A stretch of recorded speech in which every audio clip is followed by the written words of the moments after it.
Now, continuing on with where we left off with this photo of Marion from You Yell, You Kick, let's go ahead and dig a little bit deeper into levels. Now, sometimes for whatever reason, the histogram kind of freaks out on you and you get this box. So I'm actually kind of glad this worked out this way. If that ever happens to you, you just basically need to refresh the cache. So just unclick the effects icon for levels and bring it back and it will refresh.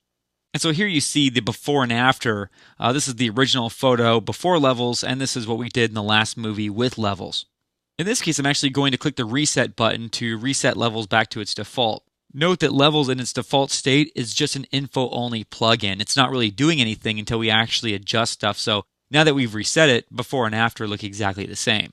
Now I want to direct your attention to the top of the effect. Under the channel dropdown, we're looking at RGB. In other words, the composite color image. When we adjust the midtones, we're adjusting all of the midtones. But what you can do is go to this channel dropdown and adjust channels individually. So if we go to the red channel, we can tweak the red channel. As we drag the midtone slider for the red channel to the right, we're basically removing red, which adds the opposite color, which is cyan. Now I can do the same thing with the green channel or with the blue channel. And again here, it pays to know a little bit about color theory. Let's say, for example, that the opposite of blue is yellow. I want to add a little bit more yellow to this in addition to the cyan that we added. So I'm going to subtract some of the blue. So we can keep going, have this be a very yellow image or just a slight yellow tint. That's a little bit too much, but you get the idea that we have some room to play with color here using these different color channels. I should also point out that you can not only edit color channels individually, but also the alpha channel.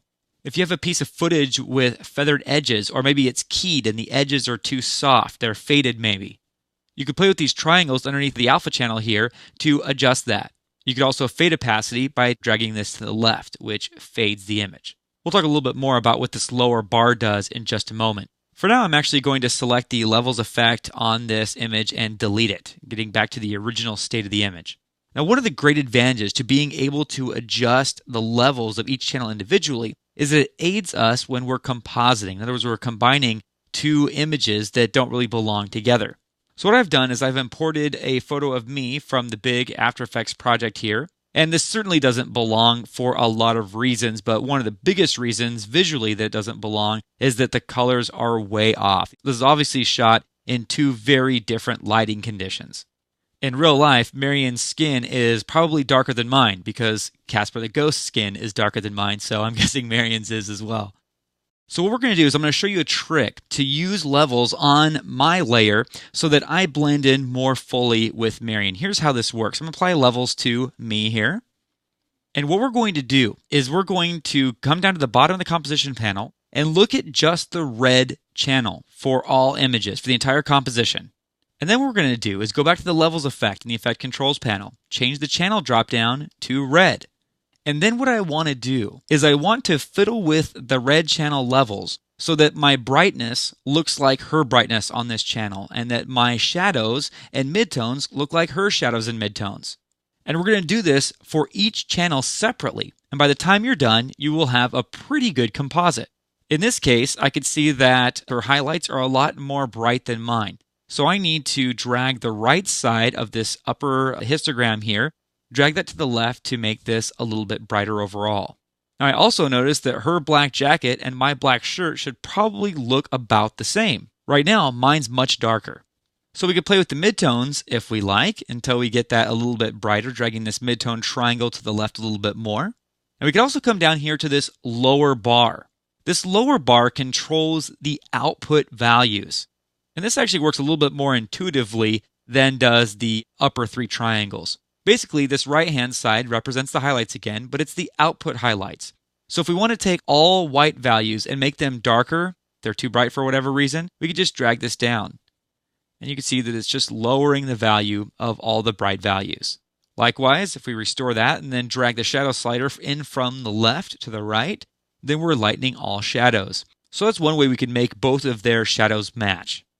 Now, it might be seeming like I'm kind of contradicting myself here because I've said before throughout this chapter, I'll probably say it a few times more, that we shouldn't be brightening the shadows or darkening the highlights. And normally that is true. But you see, in this case, we're not trying to go for a good quality result. We're trying to match two layers. Once we've composited them, then we can color correct and restore the shadows of both of them.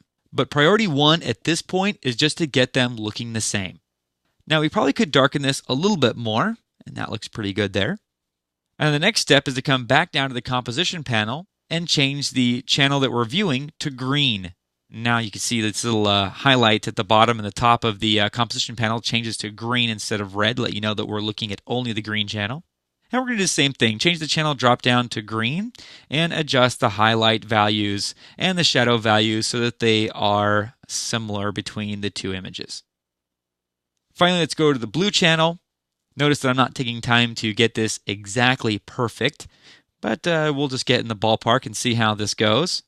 Bring up the highlights, and in this case, her jacket's very, very bright, a lot of brightness in the blue channel. So what I'm going to do is bring this up quite a bit here. Maybe not brighten this quite so much. That looks about right. So again, I'm looking at our faces because that's really where the highlights are. I might be overdoing it just a little bit, but good enough. Now, finally, let's go down to the composition panel, the bottom here. Change this to RGB. That's the composite view, seeing all channels. And we can see the final result here. Now, we're seeing a little bit of a blue-green tint in the black of my shirt that we don't see in Marian's jacket. But overall, this looks much better. If we take off the visibility of the levels effect by clicking this effects icon next to levels, we can see the before and after. So even though both images are in need of a color correction, they now match one another. Now if we go to the finished composition, we can see one that I put a little bit more time and effort into, and the color cast has gone out of the black, and we're getting a little closer there. Skin tones are basically in the ballpark there, and also too you can see my pasty whiteness a little bit better. Her skin looks like it has a little bit more color to it, which is I'm sure the way it would be in real life. So we're getting pretty close. In the next movie, we're going to demystify another luminance adjusting powerhouse, the curves effect.